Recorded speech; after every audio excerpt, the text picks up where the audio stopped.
எல்லாருக்கும் வணக்கம். திருமண பொருத்தத்தில் நிறைய பேர் பார்த்திங்கன்னா 10க்கு எத்தனை பொருத்தம் அப்படிங்கிறத மட்டும் பார்த்து பண்ணுறீங்க. அது பத்தாது. கட்டத்துக்கு கட்டம் ஒருத்தர் பிடிக்குமாங்கிற விஷயத்த பார்க்கணும். அது மட்டும் இல்லாமல் ரஜ்ஜு பொருத்தங்கிற ஒரு லிஸ்ட்டை மட்டும் கையில் வச்சுட்டு அந்த ரஜ்ஜு பொருத்தம் இல்லாத தவிர்த்துட்டு மற்றதெல்லாம் எடுத்து பார்க்குறீங்க. இப்போ எங்கள் தாத்தா அப்பா எல்லாமும் அதே தான் ஃபாலோ பண்ணாங்க.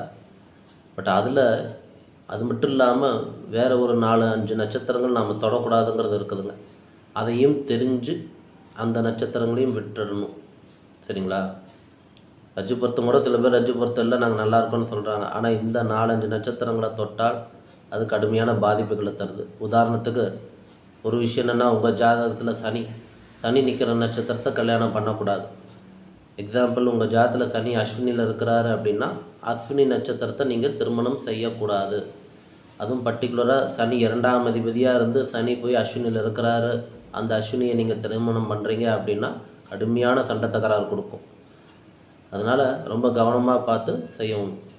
லக்னாதிபதி 7ஆம் அதிபதியாக சனி வந்தாலும் அது அதனுடைய வேலையை கொஞ்சம் காட்டுது. அதனால் முடிஞ்ச வரை அவாய்ட் பண்ணிடணும் சனி நிற்கிற நட்சத்திரத்தை கல்யாணம் பண்ணுறது. இந்த மாதிரி வேறு சில விஷயங்கள் இருக்குது, அதெல்லாம் தெரிஞ்சு பார்த்து பண்ணுங்கள். வாழ்க்கை சிறப்பாக இருக்கும். நன்றி, வணக்கம்.